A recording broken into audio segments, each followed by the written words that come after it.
അച്ഛാ ഞങ്ങൾ പാവങ്ങളാണ്, ഞങ്ങൾക്കൊന്നും തരാനില്ല, ഈ വിധവയുടെ കാണിക്ക, ഈ പാവങ്ങൾ ഞങ്ങളൊക്കെ ഇവിടെ തരുന്ന കാണിക്ക, അത് കർത്താവ് അച്ഛൻ ആരോഗ്യം നൽകാൻ കാരണമാകട്ടെ. ജോൺ പോൾ രണ്ടാമൻ മാർപ്പാപ്പ വന്ന സ്ഥലമാണിത്. നിങ്ങൾക്ക് ഓർമ്മയുണ്ട് അല്ലേ? 1956 ഫെബ്രുവരി മാസം 7 1956 മാർപ്പാപ്പ ഈ ഏപ്രിൽ മാസം വിശുദ്ധനാകാൻ പോവുകയാണ്. മാർപ്പാപ്പയ്ക്ക് ഒരു സ്മാരകവും തൃശ്ശൂരിൽ ഉണ്ടാക്കിയിട്ടില്ല. ഈ ദൈവശബ്ദം കൺവെൻഷനാണ് മാർപ്പാപ്പയുടെ സ്മരണയ്ക്ക് മുമ്പിൽ തൃശ്ശൂർ സമർപ്പിക്കുന്ന വലിയ കാഴ്ച.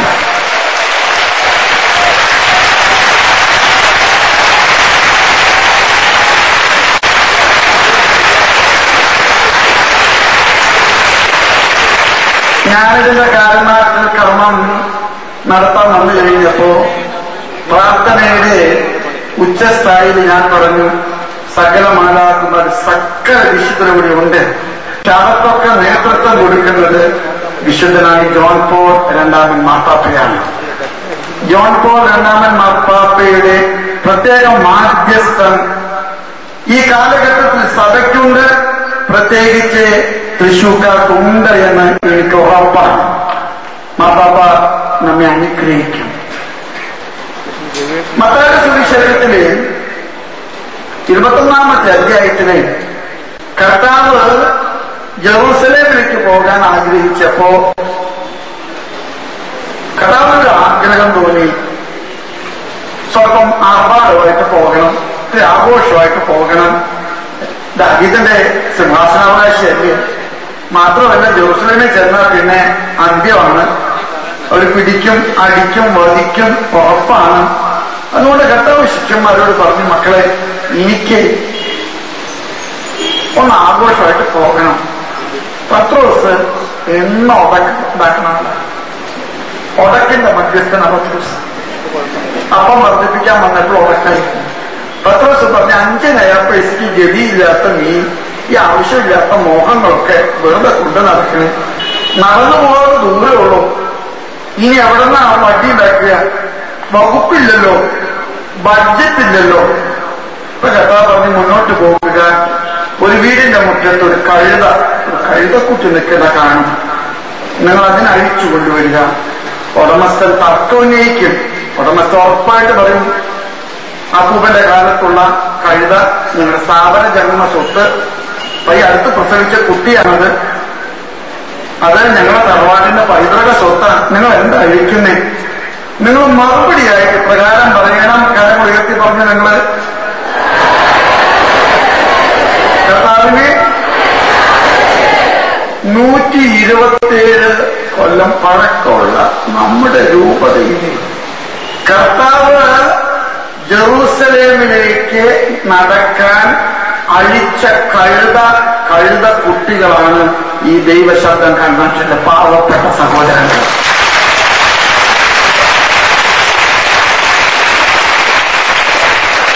ഈ പന്തല് കണ്ടിട്ട്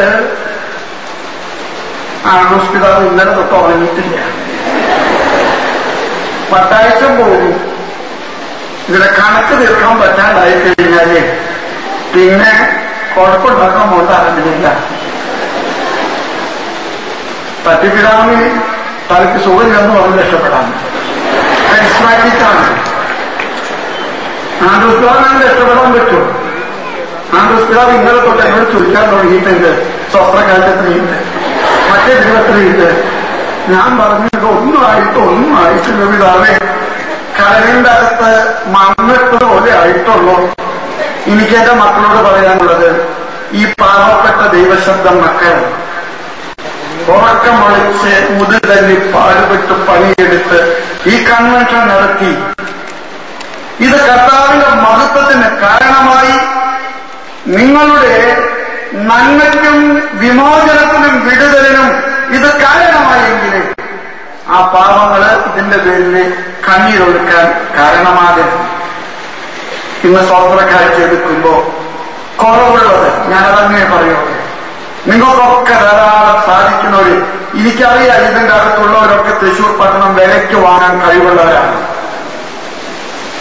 വെറുതെ മനസ്സ് തുറന്ന് ദൈവത്തിന്റെ ഈ വേല ഭംഗിയായിട്ട് നിർവഹിക്കാൻ എന്താണോ കുറവ് അത് തീർത്ത് കർത്താവിന് മഹത്വം ഉണ്ടാക്കാൻ, ഈ പാവങ്ങൾക്ക് കണ്ണുനീര് തോരാൻ ഇടവരുത്തുന്ന വിധത്തില് ദൈവം നിങ്ങളെ അനുഗ്രഹിക്കട്ടെ എന്ന് ഞാൻ പ്രാർത്ഥിക്കുന്നു. നിങ്ങൾ സ്വീകരിക്കുന്നുവെങ്കിൽ കരങ്ങൾ അടിച്ച് കർത്താവിനെ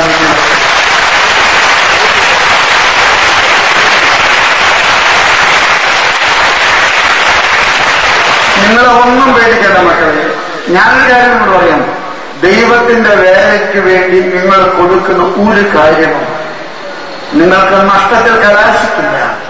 അത് കർത്താവ് നിങ്ങൾക്ക് അനുഗ്രഹങ്ങളുടെ കടലാക്കി തിരിച്ചു നൽകുമെന്ന് എനിക്ക് ഉറപ്പാണ്. അതുകൊണ്ട് കർത്താവിന്റെ ഈ വേല ഞാൻ ചിന്തിക്കാൻ തൃശ്ശൂർ പട്ടണം ഇത്ര വലിയൊരു കൺവെൻഷൻ കണ്ടിട്ടുണ്ട്, വട്ടാഴ്ചയിലും എന്ത് കണ്ടിട്ടുണ്ടെന്ന് പറയുന്നത്. നമ്മള് മുതുക തന്നിട്ട് ഇത്ര എത്തിക്കപ്പെട്ടിട്ടുള്ളൂ.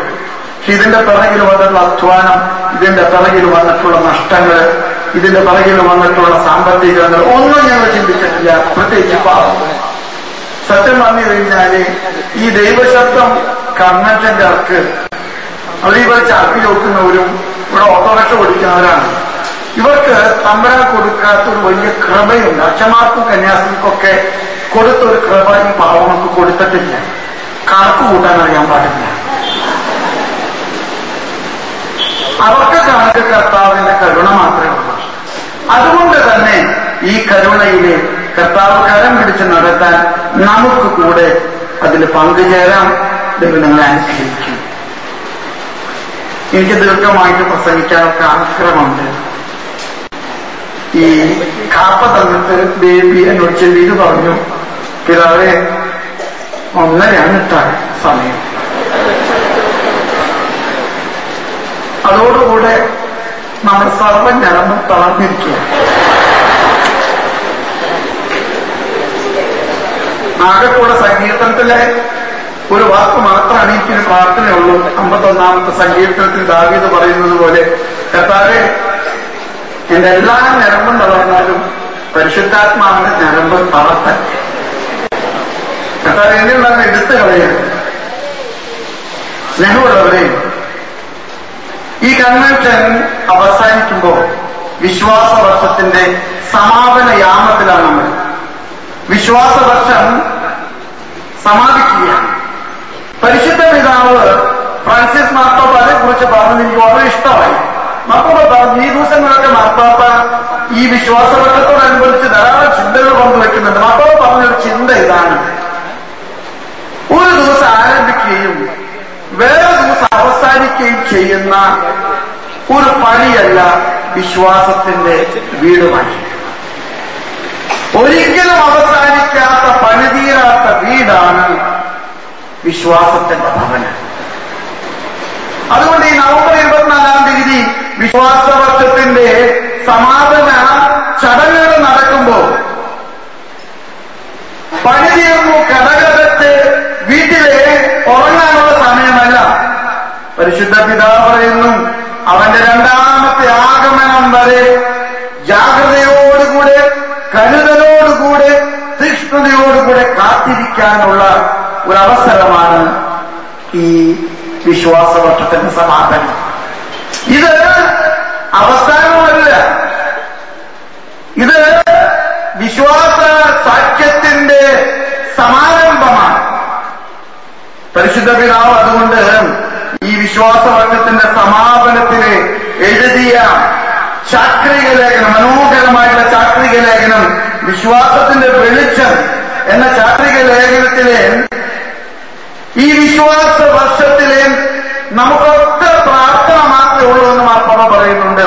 ലൂക്കായുടെ സുവിശേഷം 17-ാമത്തെ അധ്യായം 5-ാമത്തെ തിരുവചനം. ഒറ്റ പ്രാർത്ഥന മാത്രമേ നമുക്കുണ്ടാകാൻ പാടുള്ളൂ. ലൂക്കായുടെ സുവിശേഷം 17-ാമത്തെ അധ്യായം 5-ാമത്തെ തിരുവചനം. വലതുകരങ്ങൾ ഉയർത്തി നമുക്ക് ഏറ്റുചൊല്ലാം: കർത്താവേ, ഞങ്ങളുടെ ഞങ്ങളുടെ വിശ്വാസം വർദ്ധിപ്പിക്കണമേ. ഇരുകരമുയർത്തി നമുക്ക് ഉറക്കെ പ്രാർത്ഥിക്കാം. കർത്താവേ, ഞങ്ങളുടെ വിശ്വാസം വർദ്ധിപ്പിക്കണമേ. ഉറക്കെ ഒരിക്കൽ കൂടെ നമുക്ക് എത്തിയല്ല. കർത്താവേ, ഞങ്ങളുടെ വിശ്വാസം വർദ്ധിപ്പിക്കണമേ. വിശ്വാസം വർദ്ധിക്കാനായിട്ട് പരിശുദ്ധ പിതാവ് 4 കാര്യങ്ങൾ ചെയ്യാൻ നമ്മളോട് പറയുന്നുണ്ട്. 4 കാര്യങ്ങളാണ് വിശ്വാസം വർദ്ധിക്കാനായിട്ട് നമ്മൾ ചെയ്യേണ്ടത്. യോഹന്നാൻ അപ്പോസ്തലൻ എഴുതിയ 1-ാമത്തെ ലേഖനം 1-ാമത്തെ അധ്യായം 1 തുടങ്ങി 4 വരെയുള്ള തിരുവചനങ്ങൾ നിങ്ങളുടെ ഹൃദയസ്ഥമാക്കണം. 1 യോഹന്നാൻ 1-ാമത്തെ അധ്യായം 1 തുടങ്ങി 4 വരെയുള്ള തിരുവചനങ്ങൾ. ഈ തിരുവചനങ്ങളിലെ യോഹന്നാൻ അപ്പോസ്തലൻ തന്റെ വിശ്വാസ ജീവിതത്തെ സംബന്ധിച്ച് സഭയോട് പറയുന്ന 4 നിർദ്ദേശങ്ങൾ. 1 അദ്ദേഹം പറയുന്നു, എന്റെ കണ്ണുകൾ കൊണ്ട് കണ്ടത്. മക്കളൊന്ന് ഏറ്റു പറഞ്ഞ്, എന്റെ കാതുകൾ കൊണ്ട് കേട്ടത്, എന്റെ കരം കൊണ്ട് സ്പർശിച്ചത് ഞാൻ നിങ്ങളെ അറിയിക്കുന്നു. എന്തിനാണ്? ദൈവവുമായി നമുക്ക് കൂട്ടായ്മയുണ്ടാകാൻ, ആ കൂട്ടായ്മയുടെ സന്തോഷത്തിൽ ജീവിക്കാൻ. നോക്കുമ്പോഴുള്ള 4 കാര്യങ്ങളാണ് പരിശുദ്ധ പിതാവ് പറയുന്നത്. കണ്ണുകൊണ്ട് കണ്ടത്. പരിശുദ്ധ പിതാവ് ഫ്രാൻസിസ് മാർപ്പാപ്പ ഈ വിശ്വാസവർഷത്തിന്റെ അവസാനത്തിൽ എഴുതിയ ശാസ്ത്രീയ ലേഖനത്തിന് കൊടുത്ത പേര് വിശ്വാസത്തിന്റെ വെളിച്ചം എന്നാണ്. വളരെ ഉയർത്തെന്ന് പറഞ്ഞ് മാർപ്പാപ്പ പറയുന്നത് വിശ്വാസം എന്ന് പറയുന്നത് ഒരു വെളിച്ചമാണ്. ദൈവത്തെ കാണാൻ, ദൈവത്തിന്റെ രാജ്യം കാണാൻ, ദൈവത്തിന്റെ ഇഷ്ടം കാണാൻ മനുഷ്യന് ദൈവം നൽകിയിട്ടുള്ള വലിയ വെളിച്ചമാണ് എന്ത് വിശ്വാസം. വിശ്വാസം വെളിച്ചമാണ്. മാർപ്പാപ്പ തന്റെ ചാക്രിക ലേഖനത്തിന്റെ അവസാനത്തില് പരിശുദ്ധ കന്യകാമറിയത്തോട് പ്രാർത്ഥന നടത്തിയിട്ടാണ് ഈ ചാക്രിക ഉപസംഹരിക്കുന്നത്. പ്രാർത്ഥന പ്രകാരമാണ്. ഞാൻ ചൊല്ലുമ്പോഴേ നിങ്ങൾ ഏറ്റുചൊല്ലണം. ഹൃദയത്തിന്റെ പീഠത്തിൽ വിളക്ക് കത്തിച്ച പരിശുദ്ധ അമ്മേ, ഞങ്ങളുടെ ഹൃദയങ്ങളിൽ നീ വിളക്ക് കത്തിക്കാൻ മാധ്യസ്ഥം പ്രാർത്ഥിക്കണമേ.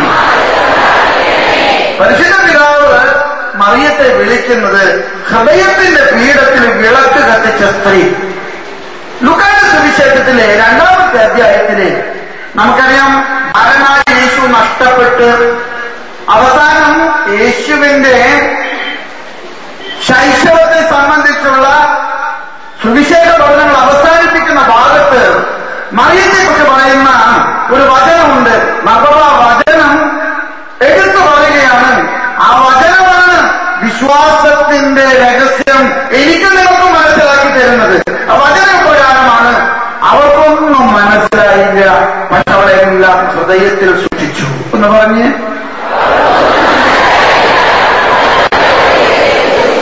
ഈ മനസ്സിലാകാത്ത കാര്യങ്ങള് മനസ്സിലാക്കാൻ ദൈവം നമുക്ക് നൽകിയിട്ടുള്ള വിളക്കാണ് എന്ത് ഈ വിളക്കുണ്ടെങ്കിൽ ദൈവത്തിന്റെ രഹസ്യങ്ങൾ മനസ്സിലാക്കാൻ നമുക്ക് സാധിക്കുള്ളൂ. ഇന്ന് ഈ കൺവെൻഷൻ പങ്കെടുക്കുന്ന നിങ്ങളിൽ പലർക്കും ജീവിതത്തിൽ ചോദ്യങ്ങളുണ്ട്. എന്തുകൊണ്ട് ഈ പ്രകാരം, എന്തുകൊണ്ട് ഇങ്ങനെ സംഭവിച്ചേ, എന്തുകൊണ്ട് ഞാൻ രക്ഷപ്പെടാത്തത്? മറിയത്തിന് ഒന്നും മനസ്സിലായില്ല. പക്ഷെ അവളെല്ലാം ഹൃദയത്തിൽ സൂക്ഷിച്ചു. ഹൃദയത്തിൽ വിളക്ക് കത്തുന്നവർക്ക് ദൈവത്തെ കാണാൻ, ദൈവത്തിന്റെ പദ്ധതി കാണാൻ, ദൈവത്തിന്റെ രാജ്യം കാണാൻ സാധിക്കൂ. ലൂക്കായുടെ സുവിശേഷത്തിൽ 1-ാമത്തെ അധ്യായത്തില് മാലാഖ മംഗളവാർത്ത അറിയിച്ചു. എന്തു മംഗളം? ദുരന്തത്തിന്റെ വാർത്ത അറിയിച്ചേ. മറിയത്തോട് പറഞ്ഞു, നീ ഗർഭം ധരിച്ചൊരു പുത്രനെ. മറിയ അസ്വസ്ഥചിത്തയായി. മറിയം ഭയപ്പെട്ടു. അവള് മാലാഖയോട് ചോദിച്ചു, മാലാഖെ ഇതെങ്ങനെയാ സംഭവിക്കുക? ഞാൻ പുരുഷനെ മാലാഖ പറഞ്ഞു, മോള് ഹൃദയത്തിന്റെ പീഠത്തിൽ വിളക്ക് തെളിയിക്കണം. നീ പരിശുദ്ധാത്മാവിനെ സ്വീകരിക്കണം. അത്തുന്നതിന് ശക്തി നിന്റെ മേൽ ആവസിക്കണം. നിനക്ക് സംഭവിക്കാൻ പോകുന്നതൊന്നും നിന്റെ മാത്രം കഴിവ് കൊണ്ടോ നിന്റെ മാത്രം ശക്തി കൊണ്ടോ അല്ല, ദൈവം നിന്നിൽ ഇടപെടുന്നു. ഈ വിളക്ക് മറിയം കത്തിച്ച ഉടനെ തന്നെ മറിയം പറഞ്ഞൊരു വാചകമുണ്ട്, ബുദ്ധി കൊണ്ട് മനസ്സിലാകാത്തൊരു കാര്യം. നമ്മൾ ചിന്തിച്ചു നോക്കി, ഒരു പെണ്ണ് ഗർഭവതിയായിട്ട് മോളെ എന്താ കാര്യം, എന്താ കുഴപ്പം, ആരാണ് ഈ കാര്യത്തിൽ എന്ന് പറയുമ്പോ പരിശുദ്ധാത്മാവാണെന്ന് പറഞ്ഞാൽ നിങ്ങൾ എന്താ പറയുക? അവൾക്ക് ചുട്ടടി. മറിയം ഹൃദയത്തിന്റെ പീഠത്തിൽ വിളക്ക് തെളിയിച്ചു. ഉടനെ തന്നെ മറിയം മാലാഖയുടെ മുൻപിലെ സാഷ്ടാംഗം പ്രണമിച്ച് പറഞ്ഞൊരു വചനമുണ്ട്, ഇതാ കർത്താവിന്റെ ദാസി. എന്നൊക്കെ പറഞ്ഞ് കരങ്ങൾ ഇരുകരങ്ങൾ ഉയർത്തിയിട്ട് ഒന്നും അവർക്ക് മനസ്സിലായിട്ടില്ല. ഇന്നൊരു ശാസ്ത്രജ്ഞനെ മനസ്സിലാക്കാത്ത മഹാരഹസ്യമാണ്. അവർക്കൊന്നും മനസ്സിലായിട്ടില്ല. പക്ഷെ അവൾ പറഞ്ഞു, ഇത് കർത്താവിന്റെ വിളക്കിന്റെ വെളിച്ചത്തില് എനിക്ക് മനസ്സിലാകും. അവള് ഹൃദയത്തിന്റെ പീഠത്തിൽ വിളക്ക് തെളിയിച്ചു. അവള് ഹൃദയത്തില് എല്ലാം സൂക്ഷിച്ചു. ഇത് പെണ്ണുങ്ങളുടെ കാര്യം മാത്രമല്ല, ആണുങ്ങൾക്കും ഉണ്ട്. മത്തായിയുടെ സുവിശേഷം 1-ാമത്തെ അധ്യായത്തിൽ 18-ാമത്തെ തിരുവചനം, അവര് വിവാഹ സമ്മതം കഴിഞ്ഞ് ഒന്നിച്ച് താമസിക്കുന്നതിന് മുമ്പ് യൗസേപ്പ് കേൾക്കാണ് മറിയം ഗർഭിണിയാണെന്ന്. സത്യം പറഞ്ഞ ഒരു പുരുഷന്റെ ജീവിതത്തില് സുനാമി എന്ന് പറയുന്നത് ഇതാണ്. ഇതിൽ പിന്നെ എന്ത് സുനാമിയാണ്? കടവഴി അടിക്കുന്ന കൊടുങ്കാറ്റ. യൗസേപ്പ് എഴുന്നേറ്റിട്ട് പറഞ്ഞു, ഇനി പറഞ്ഞു നിന്നാ കുഴപ്പം. അവൻ നീതിവാനാകുന്നു, മര്യാദക്കാരനായിരുന്നു. അവൾ അപമാനം വിജയം ഇഷ്ടപ്പെട്ടില്ല. യൗസേപ്പ് എന്താ ചെയ്തത്? ഔസേപ്പ് അവളെ ഉപേക്ഷിച്ച് നാടുവിടാൻ തീരുമാനിച്ചപ്പോ മാലാഖ പറഞ്ഞു, മോനെ വിളക്ക് ഞാൻ കൊണ്ടുവന്നിട്ട് നീ വിളക്ക് കത്തിക്ക്. അവള് ഗർഭവതിയായിരിക്കുന്ന ആത്മാവിലാണ്. ആത്മാവാണ് ഈ കുഞ്ഞിന്റെ പിറകില്. യൗസേപ്പ് നിദ്രയിൽ നിന്ന് വളർന്നു. മറിയത്തെ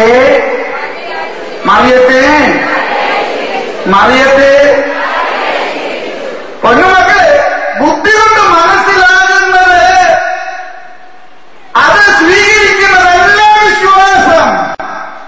ബുദ്ധിക്ക് അപ്പുറത്തുള്ള കാര്യങ്ങൾ വിശ്വസിക്കാൻ മനുഷ്യൻ വളരുന്നതാണ് വിശ്വാസം. അതുകൊണ്ടാണ് പരിശുദ്ധ പിതാവ് പറഞ്ഞത്, കരങ്ങളുയർത്തി നമുക്ക് പറയാം, കർത്താവേ ഞങ്ങളുടെ വിശ്വാസം വർദ്ധിപ്പിക്കണമേ. നിങ്ങളെ കഴിഞ്ഞ ദിവസത്തെ ജീവജ്വാല വായിച്ചു, എനിക്കറിയാൻ പാടില്ല. കേരളത്തിലെ കരിസ്മാറ്റിക് മൂവ്മെന്റ് മുഖപത്രമാണ് ജീവജ്വാല. അതിലെ കഴിഞ്ഞ സെപ്റ്റംബർ മാസത്തിലെ കവർ ചിത്രം ഒരു തോമസ് ചേട്ടനാണ്. തോമസ് ചേട്ടന്റെ മടിക്കകത്തൊരു പെണ്ണിരിക്കുന്നുണ്ട്. തോമസ് ചേട്ടൻ സ്പൂണിൽ ഭക്ഷണം കൊടുക്കുക. ഈ തോമസ് ചേട്ടൻ എടുത്തോട്ടായിരുന്നു. സർജനൊക്കെ അറിയും, സർജനൊക്കെ അറിയുന്ന ചേട്ടനാണ്. അദ്ദേഹത്തിന് ഒരു ITC ഡിഗ്രി ഉള്ളൂ, ഒന്നുമില്ല, പഠിപ്പ് 10 വർഷം ഒന്നും ആവശ്യമില്ല. ഈ മനുഷ്യൻ വെൽഡിംഗ് അറിയാം. ദൈവകൃപ കൊണ്ട് അദ്ദേഹത്തിന് കൊച്ചി ഷിപ്പ്യാർഡിൽ ജോലി കിട്ടി. അയാളൊരു പെൺകൊച്ചിന് എറണാകുളം ഭാഗത്ത് കല്യാണം കഴിച്ചു. ബീന കടവന്തറയിൽ കുഞ്ഞു വീട്, ഒരു കൂരാപ്പ് പേര.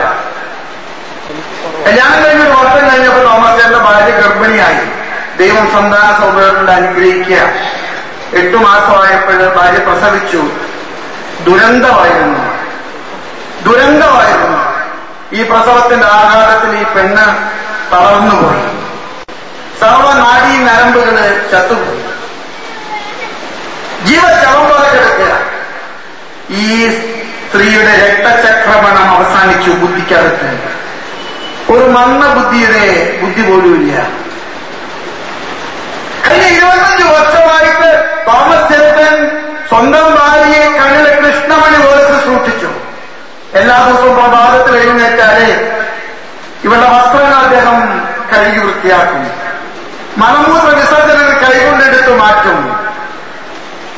ഭാര്യയ്ക്ക് ഒരു ദിവസം 3 പ്രാവശ്യമെങ്കിലും കുളിപ്പിച്ച് വസ്ത്രം മാറ്റും. അടുക്കളയിൽ കുശിനിക്കാരനാണ്. സ്വന്തം ഭാര്യ പാകം ചെയ്ത് ഭർത്താവിന് ഭക്ഷണം വിളമ്പേണ്ടതിന് പകരം തോമസേരൻ ഭക്ഷണം ഉണ്ടാക്കി ഭാര്യയ്ക്ക് കോരിക്കൊടുക്കും. പ്രസവിച്ചാന്ന് തുടങ്ങി മുല പോലും കൊടുക്കാൻ കഴിവില്ലാത്ത ഭാര്യയ്ക്ക് പകരം കുഞ്ഞിനെ അമ്മയും അപ്പനുമായി തോമസ് ചേട്ടൻ. വീട്ടിലെ പണി കഴിഞ്ഞ പള്ളിയിൽ അച്ഛന്റെ കാവന്മാരാകിയ കരിസ്മാറ്റിക് ഗ്രൂപ്പിന്റെ ഏറ്റവും വലിയ സംഘാടകനാണ് അദ്ദേഹം. നാട്ടിലെ എല്ലാവർക്കും നല്ല സമ്പ്രദായക്കാരനാണ്. ആസ്പത്രിയിൽ പോകേണ്ടവർക്ക്, അപേക്ഷ എഴുതി കിട്ടേണ്ടവർക്ക്, സങ്കടപ്പെടുന്നവർക്ക് 25 കൊല്ലമായി തോമസ് ചേട്ടൻ. തോമസ് ചേട്ടൻ കഴിഞ്ഞ ദിവസം ഹൃദയസ്തംഭനം മൂലം മരിച്ചു. തോമസ് ചേട്ടൻ മരിച്ചെന്ന് കേട്ടപ്പോൾ നാട്ടിലെ മനുഷ്യരെ തോമസ് ചേട്ടന്റെ വീട്ടിൽ തമ്പടിച്ചു. ഹിന്ദുക്കളെ, മുസ്ലിമുകളെ, ഇടവകക്കാർ തോമസ് ചേട്ടന്റെ പടമുണ്ടാക്കി വലിയ ഫ്ലക്സില് എല്ലാ വിളക്കുകാരുമ വെച്ചു. എന്നിട്ട് അതിന്റെ അടിയിൽ എഴുതി വെച്ചു, ദൈവദാസൻ തോമസ് ചേട്ടനെ നാടിന്റെ ആദരാഞ്ജലികൾ. സഭ മണികൊട്ടിയിട്ടില്ല, മതമ പൂള ഒപ്പടിച്ചിട്ടില്ല. ജനം പറയുന്നു തോമസ് ചേട്ടൻ വിശുദ്ധനാണ്. തോമസ് ചേട്ടൻ വിശുദ്ധനാണെന്ന് ജനങ്ങൾ പറയുന്നു. ജീവജ്വാലയിലെ ഈ മുഖചിത്രത്തിന് അനുബന്ധമായിട്ട് ലേഖനം എഴുതിയിട്ടുണ്ട്. ആ ലേഖനം ഈ ചാക്രിക ലേഖനത്തിന്റെ കടമെടുത്ത വാക്കുകളാണ്. ഹൃദയത്തിന്റെ പീഠത്തിൽ വിളക്ക് കത്തിച്ച തോമസ് ചേട്ടൻ. മറിയത്തിന് ഒന്നും മനസ്സിലായില്ല. മറിയം എല്ലാം ഹൃദയത്തിൽ സൂക്ഷിച്ചു. തോമസ് ചേട്ടന്റെ കത്തലില് മൂലത്തെ ജീവശവമായിട്ട് കിടക്കുന്ന ഈ മാംസപിണ്ഡത്തിന്റെ പിറകില് എന്റെ ദൈവത്തിന്റെ പദ്ധതി ഉണ്ടെന്ന് തോമസ് ചേട്ടൻ കണ്ടതാണ് തോമസ് ചേട്ടന്റെ ജീവിതത്തിന്റെ ആത്മീയമായ വളർച്ച. രോഗം മാറാൻ പ്രാർത്ഥിച്ചിട്ട് എന്തുകൊണ്ട് കിട്ടുന്നില്ല എന്ന ചോദ്യം, കടബാധകൾ വിട്ടുകിട്ടുന്നില്ല, സഹനങ്ങൾ മാറിപ്പോകുന്നില്ല. നോക്കുമ്പോഴുള്ളവരെ, നിങ്ങൾക്ക് വിളക്ക് കത്തിക്കാൻ കഴിയട്ടെ. വിളക്ക് കത്തിക്കാൻ കർത്താവിനോട് ആവശ്യപ്പെടുന്നു. മർക്കോസിന്റെ സുവിശേഷം 10-ാമത്തെ അധ്യായത്തിലെ ജെറിക്കോയിലെ വഴിയോരത്ത് വെച്ച് കർത്താവ് കണ്ടുമുട്ടിയ ഒരു പാവപ്പെട്ട അന്ധനുണ്ട്, ബാർത്തിമേയുസ്. കർത്താവിനോട് ചോദിക്കുന്നുണ്ട്, ഞാൻ നിനക്ക് എന്താ ചെയ്യേണ്ടത്? അവൻ കർത്താവിന് ഒറ്റ കാര്യം പറഞ്ഞുള്ളൂ, കർത്താവേ എനിക്ക് വീണ്ടും എന്റെ പൊന്നു മക്കളെ, ഞാൻ ഇന്നൊരു പള്ളിയിൽ കുർബാന കേട്ട പറഞ്ഞു. ഞാൻ കുർബാന ചെല്ലാൻ തുടങ്ങിയപ്പോ അച്ഛൻ എനിക്ക് കാത്തു കിട്ടാൻ വേണ്ടി പിന്നീട് ഫാൻ വെച്ചിരിക്കുകയാണ്. ഈ ഫാൻ തിരിയുമ്പൊക്കെ തിരികിടുക. കുർബാനയ്ക്ക് വചന ശുശ്രൂഷയ്ക്ക് മുമ്പ് ഒരു ക്രാവ് ഒരു 7 പ്രാവശ്യം കത്തിച്ചു. ഇവിടുത്തെ തിരി കെട്ടുമ്പോൾ മറ്റേ തിരി വിടും. നോക്കുമ്പോഴേ അന്ധയാചകൻ പറഞ്ഞതാണ്, എനിക്ക് വീണ്ടും കാണണം. കാരണം എത്തി പറഞ്ഞ്, കർത്താവ് എന്റെ ഹൃദയത്തിൽ കത്തിക്കൊണ്ടിരിക്കുന്ന വിളക്ക് ഏതോ ഫാനിന്റെ കാറ്റിൽപ്പെട്ട് കെട്ടുപോയി. ജീവിതത്തിന്റെ സൗകര്യങ്ങൾ വർദ്ധിക്കുമ്പോൾ, ജീവിതത്തിന്റെ സൗകര്യങ്ങൾ നിങ്ങൾക്ക് അടിമത്തമാകുമ്പോൾ കെട്ടുപോകുന്ന ഒരു വിളക്കുണ്ട്. അതാണ് വിശ്വാസത്തിന്റെ വിളക്ക്. ആ വിളക്ക് കത്തിക്കാതെ ജീവിതത്തിന്റെ രഹസ്യങ്ങൾ നിങ്ങൾക്ക് പിടികിട്ടില്ല. മനുഷ്യൻ ദൈവമില്ലാതെ കാണാൻ ആഗ്രഹിക്കുന്ന ഒരു വലിയ പ്രലോഭനത്തിന് നടുവിലാണ് മക്കളെ നമ്മൾ ജീവിക്കുന്നത്. ആദ്യത്തെ പാപം ഹവ്വായുടെ പാപമാണ്. ഞാൻ എപ്പോഴും എനിക്ക് സ്ത്രീകളോടൊക്കെ നല്ല ഇഷ്ടമാണ്. സ്ത്രീകൾ എനിക്ക് എന്ത് ഇഷ്ടമാണ് അവർക്കറിയാം, എന്റെ ഇഷ്ടം ഒക്കെ. പക്ഷെ എനിക്ക് അവരോട് എപ്പോഴും ഈ കുരുത്തക്കേട് ആദ്യം വില കൊടുത്ത് വാങ്ങിച്ചവരാണ്. ഞങ്ങൾ പുരുഷന്മാർക്ക് കുറെ കുഴപ്പങ്ങളൊക്കെ ഉണ്ട്, എന്നാൽ ഞങ്ങൾ പാവങ്ങളാണ്. ഞങ്ങൾ സത്യം പറഞ്ഞ നിങ്ങൾ വിവരക്കേട് കാണിച്ചതാണ് എല്ലാം ചിഹ്ന ഭിന്നമാക്കാൻ കാരണം. ഈ സർപ്പം പന്തോശാലി ഹവ്വായ്ക്ക് കൊടുത്ത ഒറ്റ നിർദ്ദേശമുള്ളൂ, മോളെ ഈ തോട്ടത്തിൽ ഏതെങ്കിലും ഫലത്തിൽ നിന്ന് തിന്നാൻ പാടില്ലെന്ന് പറഞ്ഞിട്ടുണ്ടോ? എന്ത് മര്യാദക്കാരി സ്ത്രീയാണെന്നറിയാം. ഞാൻ ഈ സ്ത്രീയുടെ ഈ ഹവ്വായുടെ ഈ പറച്ചിന് കേട്ടിട്ട് എനിക്ക് എപ്പോഴും തോന്നിയിരിക്കുന്നത് ഈ ഹവ്വ നമ്മുടെ തൃശ്ശൂർക്കാരിക്കാണ് എനിക്ക് തോന്നുന്നത്. നിഷ്കളങ്കമായിട്ടുള്ള സംസാരിച്ച് തൃശ്ശൂർക്കാർക്ക് വലിയൊരു പ്രത്യേകതയുണ്ട്, ബോധക്കേട് കാണിച്ചുകൊണ്ടിരിക്കും നിഷ്കളങ്കത പിടിക്കുക. അത്രയും പറഞ്ഞാൽ എല്ലാം തിന്നാൻ പറഞ്ഞിട്ടുണ്ട്, പക്ഷെ ഈ നടുവിൽ നിൽക്കണ നന്മ തിന്നു വൃഷ്ടം തിന്നാൻ പാടില്ല എന്നാ പറഞ്ഞിരിക്കുന്നത്. പിശാച് എന്താ പറഞ്ഞവളോട്, നീ അത് തിന്നാൽ നിന്റെ കണ്ണ് തുറക്കും, എല്ലാം നിനക്ക് നോക്കുമ്പോഴേ. പാപമെന്ന് പറയുന്നത് എന്താണെന്ന് അറിയാമോ? ദൈവത്തെ മാറ്റി നിർത്തിയിട്ട് എന്റെ കഴിവുകളെല്ലാം കാണാനുള്ള പൈശാചികമായ പ്രലോഭനമാണ് പാപം. എന്റെ കണ്ണുകൾ കൊണ്ട് മാത്രം കാണാൻ ഞാൻ ആഗ്രഹിക്കുന്നു. എന്റെ ലോകം, എന്റെ കടബാധ്യതകള്, എന്റെ കഷ്ടനഷ്ടങ്ങള്. ബർത്തിമൂസിന്റെ പ്രാർത്ഥന നമുക്കുണ്ടാകട്ടെ, കർത്താവേ എന്റെ വിളക്ക് കെട്ടുപോയി, നീ അത് വീണ്ടും കത്തിക്കണേ. വിളക്ക് കത്തിക്കാത്തവന് ദൈവത്തെ കാണാൻ കഴിയില്ല. ഈ വിളക്കില്ലാത്തവൻ ബർത്തിമൂസിനെ പോലെ അന്ധനാണ്, അവൻ ഭിക്ഷക്കാരനാണ്. ഞാനും നിങ്ങളൊക്കെ ഈ വചന കൂടാരത്തിന് ഭിക്ഷക്കാരനോട് വന്നിരിക്കുക, കർത്താവിനെ കരുണ വിളിക്കുക. പക്ഷെ കർത്താവ് പറയുന്നുണ്ട്, ഈ കരുണ നിങ്ങളെ കാണാൻ നിങ്ങളുടെ ഹൃദയത്തിന്റെ വീടത്തിൽ വിളക്ക് തെളിയിക്കണം. മനുഷ്യന്റെ സൗകര്യങ്ങൾക്കൊത്ത് എല്ലാം കാണാനായിട്ട് മനുഷ്യൻ ആഗ്രഹിക്കുമ്പോ മനുഷ്യൻ തന്ത്രപൂർവ്വം കിടത്തിക്കളയുന്ന വിളക്കാണ്. നമ്മുടെ നെസ്റ്റിൽ ഞാൻ എന്തോരം പ്രാവശ്യം പ്രളയം കേൾക്കണം. എല്ലാ പ്രാവശ്യവും പ്രളയം ചെല്ലുമ്പോൾ ഞാൻ അവരോട് ചോദിക്കാണ്, മക്കളെ പിതാവ് എനിക്ക് വേണ്ടി പ്രാർത്ഥിക്കട്ടെ. അവർ പറയാറുണ്ട്, പൊന്ന പിതാവേ ഈ അച്ഛനോട് പറഞ്ഞിട്ട് ഞങ്ങളൊന്ന് വിട്ടേ, ഞങ്ങൾ വെള്ളം കുടിക്കുന്നുണ്ട്, ഞങ്ങളെല്ലാം കഴിക്കുന്നുണ്ട്. ഇതുവരെ പിതാക്കന്മാരാരും കാശ് തന്നിട്ടില്ല, അച്ഛന്മാരാരും തന്നിട്ടില്ല. ഞാൻ പണിയെടുക്കണ കാശുകൊണ്ട് ഞാൻ കുടിക്കുന്നതിന് അച്ഛൻ എന്താ ചെയ്യുന്നത്? ലൂക്കായുടെ സുവിശേഷം 8-ാമത്തെ അധ്യായത്തിലെ ഗതവായുടെ നാട്ടിലെ കർത്താവ് കണ്ടെത്തിയ പിശാചുമാരും പറഞ്ഞ ചോദ്യമാണ്, നീ എന്തിനാണ് എന്റെ കാര്യത്തിൽ നോക്കുമ്പോഴേ നമുക്ക് പ്രാർത്ഥിക്കാം. ഈ വിളക്ക് തെളിയിക്കാൻ കർത്താവിന്റെ കൃപയ്ക്ക് വേണ്ടി നമുക്ക് പ്രാർത്ഥിക്കാം. വിശ്വാസം വർദ്ധിക്കാൻ രണ്ടാമത് കത്തിക്കേണ്ട ഒരു വലിയ ഒരു തുറവിയുണ്ട്. വലിയൊരു തുറവി കാതുകൊണ്ട് കേൾക്കാൻ പഠിക്കണം. എന്റെ പ്രിയ മക്കളെ, കാതുകൊണ്ട് കേൾക്കാൻ പഠിക്കണം. കർത്താവ് വളരെ പ്രധാനപ്പെട്ട പഠനങ്ങളൊക്കെ നടത്തി കഴിഞ്ഞിട്ട് കർത്താവ് എപ്പോഴും വിളിച്ചു പറയുന്ന ഒരു വചനമുണ്ട്, കേൾക്കാൻ ചെവിയുള്ളവൻ തലമുറയെന്ന് പറഞ്ഞ്.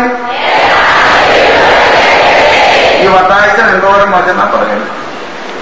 പക്ഷെ നിങ്ങൾക്ക് ഇഷ്ടമില്ലാത്ത വചനം വരുമ്പോ പെട്ടെന്ന് കഥക് അടയ്ക്കും.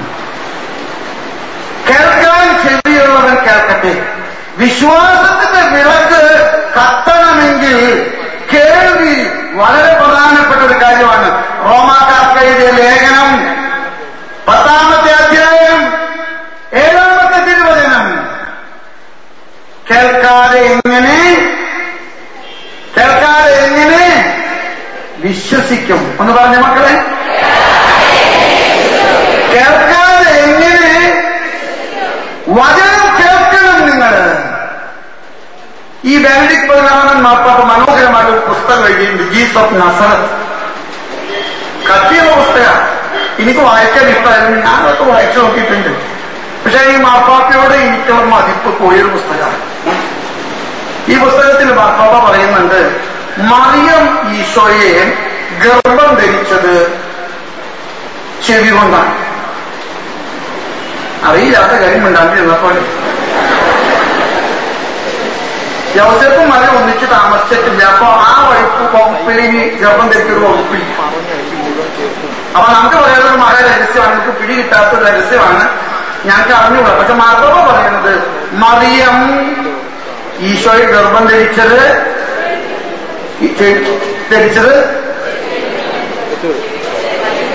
ചെവികൊണ്ടാണ്. ഞാൻ ആ പുസ്തകം അടച്ചു വെച്ചു, ഇത് വായിച്ചത് കാര്യമില്ല, കാരണം ഇത് വിവരിക്കണം. പക്ഷേ ഈ ശാസ്ത്രീയ ലേഖനത്തില് പരിശുദ്ധ പിതാവിന്റെ ഉത്തരം പറയുന്നുണ്ട്. ലൂക്കായുടെ സുവിശേഷം 8-ാമത്തെ അധ്യായം 21-ാമത്തെ തിരുവചനം. കർത്താവിന്റെ പ്രസംഗം കേൾക്കാൻ മറിയം വന്നു. അവരോട് വിളിച്ചു പറഞ്ഞു, ഇതാ നിന്റെ അമ്മ, ഇതാ നിന്റെ അമ്മ കാത്തു നിൽക്കുന്നു. ഈ ഉടനെ തന്നെ സ്വരം ഉയർത്തി പറഞ്ഞു, ആരാണ് എന്റെ അമ്മ, ആരാണ് എന്റെ സഹോദരരെ? ഞാൻ വചനം പറയാൻ ഏറ്റി ചൊല്ലി നമ്മൾ പ്രാർത്ഥിക്കണം. സൗഖ്യം നൽകുന്ന വചനമാണ്. ആരാണ് എന്റെ അമ്മ, ആരാണ് എന്റെ സഹോദരങ്ങള്? കർത്താവ് പറഞ്ഞു, ദൈവത്തിന്റെ വചനം കേൾക്കുകയും അതനുസരിച്ച് ജീവിക്കുകയും ചെയ്യുന്നവരാണ് എന്റെ അമ്മയും എന്റെ സഹോദരങ്ങളും. പറഞ്ഞു കരമുയർത്തി പറഞ്ഞ മക്കളെ,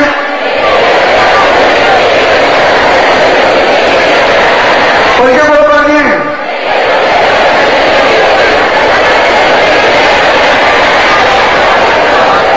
ദൈവത്തിന്റെ വചനത്തോടുള്ള അടുപ്പം അത് വിശ്വാസത്തിന്റെ വർധനവിനെ വളരെ കാര്യമായിട്ട് നമ്മെ സഹായിക്കും. വചനം കേൾക്കുക, വചനത്തോട് അടിമത്തത്തോടുകൂടി വായിക്കാനും ഇത് ധ്യാനിക്കാനും നിങ്ങൾ പഠിക്കണം. വചനം ഹൃദയം കൊണ്ട് സ്വീകരിക്കുക. കർത്താവ് പറഞ്ഞൂലേ, നല്ല നിലത്ത് വീണ വിത്ത് 30 മേനിയും 60 മേനിയും 100 മേനിയും വിളവ് നൽകി. ഞാനും നിങ്ങളും വചനം കേൾക്കുന്നവർ മാത്രമല്ല, വചനം ജീവിക്കുന്നവരാകട്ടെ. അപ്പസ്തലനായ യാക്കോബ് പറയുന്നുണ്ട്, നിങ്ങൾ വചനം കേൾക്കുന്നവർ മാത്രമല്ല, വചനം. അതുകൊണ്ട് ഈ കൺവെൻഷനിൽ എനിക്കെന്നോട് പറയാനുണ്ട്, വിശ്വാസം വർദ്ധിക്കാൻ വചനത്തോട് തുറന്നു കാണിക്കുക, വചനം വായിക്കുക. മൂന്നാമതായിട്ട് വിശ്വാസം വർദ്ധിക്കാനായിട്ട് അപ്പസ്തലൻ പറയുന്നു, നീ നിന്റെ കരങ്ങൾ കൊണ്ട് തൊടുക. ഈ കരം ഒന്ന് തുറന്ന പോലും പിടിച്ച് തോമാസിയെ തൊടൊന്ന് പിടിച്ച്, ആ കാനാൻകാരി സ്ത്രീ തൊടുത്ത് പോലും പിടിച്ച്. കർത്താവ് ജായൂസിന്റെ വീട്ടാണെങ്കിൽ താഴെട്ടോ, കർത്താവ് ജായൂസിന്റെ വീട്ടിലേക്ക് പോകണമായിരുന്നു. നമ്മൾ ചിന്തിച്ചു നോക്കി. ഞാനിത് വെറുതെ ചിന്തിക്കുക, പട്ടായത്തിന് പിന്നെ നടിയോടും നടക്കട്ടെ,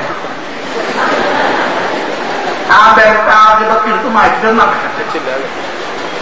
വട്ടായത്തിന്റെ ഒരു രോഗം ബാക്കി ഓക്കായിട്ട് അതേ ഇന്റെ തലയിൽ പിടിച്ച് വലിച്ചു വീണു. വട്ടായത്തിന്റെ ബട്ടനും പോവും, ഉടുപ്പും പോവും, ഒന്നും കിട്ടും. ഈ ജായൂസിന്റെ വീട്ടിലേക്ക് കർത്താവ് പോണ വഴിയിലെ സ്ഥിതി അതായിരുന്നു. ആ സമയത്ത് കർത്താവ് ഒറ്റ നിൽപ്പാണ്. അതിന്റെ കർത്താവ് പറഞ്ഞു, ആരോ എന്നെ പത്രോസ് പറഞ്ഞു, വിവരക്കേട്ടില്ല, അതിലുണ്ട് കേട്ടോ, നിങ്ങൾ ആരെ തൊടാത്തെ? ഇപ്പൊ നിങ്ങൾ ഈ ജനപ്പുറത്തിടയ്ക്ക് വളണ്ടിയർമാരോട് പറയണം, ഈ ചേട്ടനെ തുറന്നു തൊടല്ലാണ്ട് വേറെ മാർഗില്ലാത്തോണ്ട് തുറന്നു. എനിക്കാണ് ഈ നിലത്തിരിക്കുന്നവരുടെ ഒരാളുടെ വേറെ തുടങ്ങുമ്പോൾ ഇരിക്കണേ, രണ്ടാളുകൂടെ ഒന്നിച്ച് രണ്ടാളുകൂടെ മുക്കൂറ്റി വീഴും. അതുപോലെ ആ വാക്കുകൾ വളർത്ത ജനക്കൂട്ടം അവനെ ഞെരുക്കിക്കൊണ്ടിരിക്കുമ്പോ ലൂക്കായുടെ സുവിശേഷം 8-ാമത്തെ 45-ാമത്തെ തിരുവചനം അവൻ പറഞ്ഞു, ആരും എന്നെ പത്രോസ് പറഞ്ഞു, ഇന്റെ കർത്താവ് എല്ലാവരും തൊട്ടിട്ടുണ്ട്. കർത്താവിന്റെ മറുപടി ഉണ്ട്, അല്ല, എന്നിൽ നിന്ന് ശക്തി നിർഗമിച്ചിരിക്കുന്നു. ഈ പാവപ്പെട്ട കാലക്കാരി സ്ത്രീ ദൈവമേ, അവള് വിറച്ച് കർത്താവിന്റെ മുമ്പേ വന്നിട്ട് പറഞ്ഞു, ഞാൻ 12 കൊല്ലമായിട്ട് രക്തസ്രാവം ചെയ്യാത്ത ചികിത്സകളില്ല, കാണാത്ത വൈദ്യന്മാരില്ല, പോവാത്ത കണ്ണുകളില്ല, ഞാൻ എല്ലാം ചെയ്തിട്ട്. ഇനി ഞാൻ നിങ്ങൾക്കൊട്ടത് ഒറ്റ കാര്യമാണ്. നിന്നെ തൊട്ടാൽ നീ എന്നെ സൗഖ്യമാക്കും. മർമ്മ പറയുകയാണ്, ആ സ്ത്രീ തൊട്ടത് വസ്ത്രത്തിലാണ്, അവൾ പ്രവേശിച്ചത് ഹൃദയത്തിലാണ്. അവൾ തൊട്ടത് വസ്ത്രത്തിലാണ്, അവൾ പ്രവേശിച്ചത് ഹൃദയത്തിലാണ്. വീണ്ടും യോഹന്നാന്റെ സുവിശേഷത്തിലെ 20-ാമത്തെ അധ്യായത്തിൽ തോമസ് അപ്പസ്തോലിനെ കുറിച്ച് പറയുന്നുണ്ട്. ഞാൻ അതിന്റെ പശ്ചാത്തലം ഒന്നും പറയും, സമയം കഴിഞ്ഞു. പശ്ചാത്തലമൊന്നും ഞാൻ പറയുന്നില്ല. തോമസ് കർത്താവിന്റെ മുമ്പിൽ നിന്നിട്ട് ആ തിരുവിലാറിലേക്ക് നോക്കി ഒറ്റ കരച്ചിലാണ്. ആ പറഞ്ഞ കരച്ചിലൊന്നും ഒക്കെ പറഞ്ഞു നിങ്ങള്, നമ്മുടെ പിതാവ് പറഞ്ഞ കരച്ചില്, ആ കരച്ചിലേക്ക് പറഞ്ഞേ എന്റെ കർത്താവേ ശരിക്കൊന്ന് പറഞ്ഞാൽ നിങ്ങൾ. കർത്താവ് ഉടനെ തന്നെ തോമായി ശാസിച്ചുകൊണ്ട് പറഞ്ഞൊരു വാചകമുണ്ട്. തോമായിട്ടല്ല പറഞ്ഞു, നമ്മളോട് പറഞ്ഞു, തോമായി നീ കണ്ടത് കൊണ്ട് വിശ്വസിച്ചു. ആര് വിശ്വസിക്കുന്നവർ? ശാസ്ത്രീയ ലേഖനത്തെ വിശദീകരിച്ചുകൊണ്ട് വ്യാഖ്യാതാക്കൾ പറയുകയാണ്, കർത്താവിനെ തൊടാനുള്ള വലിയ ഉപാധിയാണ് കർത്താവിന്റെ സഭയും സഭയുടെ കൗതാശികമായ എല്ലാ അനുബന്ധങ്ങളും. ഞാൻ ഈ ചിലപ്പോഴോട് പറയാം, കർത്താവിനെ തൊടാനുള്ള മാർഗം എന്താ? അതാണ് കൂതാശകൾ. കർത്താവിന്റെ സഭ, കർത്താവിന്റെ സഭയിലൂടെയാണ് കർത്താവിനെ തൊടുന്നത്. നടപടിയുടെ പുസ്തകത്തിൽ 9-ാമത്തെ അധ്യായത്തില് ക്രൂരനായ ആ സാവൂള് താഴെ വീണിട്ട് ആരാണ് നീ ചോദിച്ചപ്പോഴ് കർത്താവ് പറഞ്ഞു, നീ പീഡിപ്പിക്കുന്ന ഈശോയാണ്. കർത്താവിന്റെ തുടർച്ചയാണ് കർത്താവിന്റെ സഭ. കർത്താവിന്റെ ദൗത്യത്തിന്റെ തുടർച്ചയാണ് കർത്താവിന്റെ സഭ. ഈ സഭ ഈശോയുടെ രക്ഷാകര രഹസ്യങ്ങള് പരികർമ്മം ചെയ്യുന്ന ഉപാധിയാണ് കുമ്പസാരം. കുമ്പസാരക്കൂട്ടിലിരിക്കുന്ന അച്ഛൻ അമ്മ പെറ്റ ചെറുക്കനല്ല. അച്ഛനെ എനിക്കറിയാം. ഒരു കാര്യങ്ങളോട് പറയട്ടെ, അച്ഛനല്ല അവിടെ. കർത്താവ് അച്ഛനിലൂടെ നിങ്ങൾക്ക് അനുഗ്രഹങ്ങൾ നൽകുന്ന നിമിഷമാണ്. ഈ കൺവെൻഷനിൽ ധാരാളം പേര് കുമ്പസാരിക്കാതിരിക്കുന്നവരുണ്ട്. അവരൊക്കെ മനസ്സിൽ ഒരുപാട് ചോദ്യങ്ങളുണ്ട്. അവരൊക്കെ ചോദിക്കുന്നത്, സത്യത്തിനാണ് എനിക്കറിയുന്നതല്ലേ, ഈ ഷാദിനത്തിന് എനിക്കറിയുന്നതല്ലേ, ഇവരൊക്കെയാണോ കുമ്പസാരം? ഇത് കർത്താവ് നേരിട്ട് പറഞ്ഞാൽ പോലെ ഇല്ല മക്കളെ. ഈ ജനക്കൂട്ടത്തിന്റെ നടുവില് ശക്തി ചോരണമെങ്കില് കൗതാശികമായിട്ട് നിങ്ങൾ കരങ്ങൾ നീട്ടണം. കത്തോലിക്ക സഭയുടെ ഏറ്റവും വലിയ ശക്തി വൈദികരുടെ യോഗ്യതയല്ല, മെത്രാന്മാരുടെ കെൽപ്പല്ല. കർത്താവിന്റെ കൂതാശികൾ പരികർമ്മം ചെയ്യുന്ന കർത്താവിന്റെ ദിവ്യഭവനത്തിന്റെ വലിയ ശക്തിയാണ്, യോഗ്യതയാണ്. എന്റെ മക്കളോട് എനിക്ക് പറയാൻ ആഗ്രഹമുണ്ട്, കർത്താവിനെ നിങ്ങൾ തൊടണം. പരിശുദ്ധ കൂതാശകളിലൂടെ നിങ്ങൾ കർത്താവിലേക്ക് അടുക്കണം. കുംഭസാരത്തിലൂടെ, കുർബാനയിലൂടെ, മാമോദീസായിലൂടെ, സ്ഥൈര്യലേപനത്തിലൂടെ കർത്താവിന്റെ ഹൃദയത്തിൽ പ്രവേശിക്കുക. കർത്താവിനെ തൊടാൻ ആഗ്രഹിച്ച് കൈനീട്ടി അപ്പസ്തോലൻ കർത്താവിനെ കണ്ടത് ഗലീലി കടൽ തീരത്ത് കണ്ടതുപോലെയല്ല, കഫർനഹൂമിനെ കണ്ടതുപോലെയല്ല. കർത്താവിനെ തൊടാൻ കരം നീട്ടിയ അപ്പസ്തോലന്മാര് പറഞ്ഞു, എന്റെ കർത്താവേ. നോക്കുമക്കൾ, അവസാനമായിട്ട് ഒറ്റ കാര്യം കൂടെ ഉള്ളൂ, കർത്താവിനെ അറിയിക്കാനുള്ള ഉത്തരവാദിത്വം. പതായത്തിനും ഞങ്ങൾ അച്ഛന്മാരും കന്യാസ്ത്രീകളുമാണ് കൃഷ്ണന് അല്ല, നിങ്ങളെല്ലാവരും കർത്താവിന്റെ പ്രേക്ഷിതരാണ്. ഈ നവസുവിശേഷവൽക്കരണം എന്ന വാക്കിന്റെ അർത്ഥം എന്താണെന്നറിയാമോ? ഞാനും നിങ്ങളും നിങ്ങളുടെ സാധ്യതകളിലെ നിങ്ങളുടെ സർവ കഴിവുകൾ ഉപയോഗിച്ച്, പണമാകാം, കലാപരമായ കഴിവാകാം, സംഗീതമാകാം, നൃത്തമാകാം, അറിവാകാം, എന്താണോ നിങ്ങൾക്കുള്ളത് അതെല്ലാം ഉപയോഗിച്ച് കർത്താവിനെ അറിയിക്കണം. നമുക്ക് നമ്മുടെ വിശ്വാസം വർദ്ധിക്കാനായിട്ട് പ്രാർത്ഥിക്കാം. സ്നേഹമുള്ളവരെ, നിങ്ങൾ ഒരു നിമിഷം കാര്യങ്ങളെ കൂട്ടണം, കണ്ണുകളടയ്ക്കണം. നമുക്ക് കർത്താവിനോട് പ്രാർത്ഥിക്കാം, കർത്താവെ ഞങ്ങളുടെ വിശ്വാസം വർദ്ധിപ്പിക്കണേ. പരിശുദ്ധ അമ്മയെക്കുറിച്ച് എലിസബത്ത് പറഞ്ഞു, വിശ്വസിച്ച നീ ഭാഗ്യവതി. വിശ്വാസം വർദ്ധിപ്പിക്കാൻ നമുക്ക് സർവ പരിശ്രമങ്ങളും നടത്തുന്നത്. ഈ കൺവെൻഷൻ ആരംഭമാണ്, അവസാനമല്ല.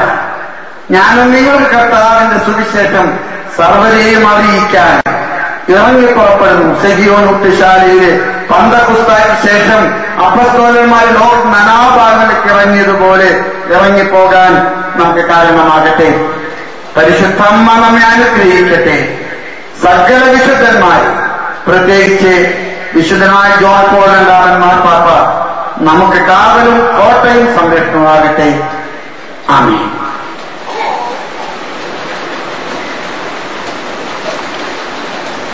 നമുക്കെല്ലാവർക്കും സന്തോഷത്തോടെ തിരുസഭയുടെ പൗർണമാറ്റത്തെ സ്മരിച്ചുകൊണ്ട് കർത്താവെ നിന്റെ മഹത്വത്തിൽ ഞങ്ങളെ പങ്കുകാരാക്കണമേ എന്ന് പ്രാർത്ഥിക്കാം.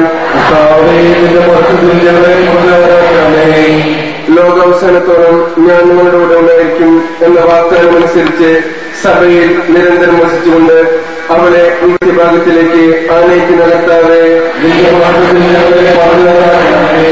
സ്ത്രീന്മാരും അവരുടെ പിൻഗാമികളുമായി സഭയെ സ്വർഗീയ ജെറുസലേമിലേക്ക് സുരക്ഷിതമായി നയിച്ചുകൊണ്ടിരിക്കുന്ന കർത്താവെ സഭയെ സ്നേഹിക്കുകയും നിർമ്മലവധുവായിരിക്കുവാൻ അവൾക്ക് വേണ്ടി തന്നെ തന്നെ ബലിയർപ്പിക്കുകയും ചെയ്ത കർത്താവെ ലോക സൃഷ്ടിക്ക് മുമ്പ് തന്നെ നിനക്കുണ്ടായ മഹത്വത്തിൽ ഞങ്ങൾ പങ്കുകാരാകുവാൻ വേണ്ടി അനുദിനം